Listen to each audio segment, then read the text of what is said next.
ఎదుగుతూ సమూహంగా జీవించడం ప్రారంభించాయి. ఈ రోజు నుండి 250 కోట్ల సంవత్సరాల క్రితం మొదటిసారి భూమిపై ఎలాంటి జీవులు పుట్టుకొచ్చాయంటే అవి బ్రతకడానికి సముద్రంలో ఉన్న మినరల్స్ లేదా ఖనిజ పదార్థాలు మరియు ఎండను ఉపయోగించుకునేవి.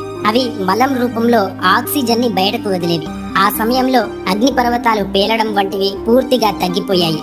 ఈ మైక్రో బ్యాక్టీరియాల వల్ల వాతావరణంలో ఆక్సిజన్ రేటు ఒక్కసారిగా పెరిగిపోయింది.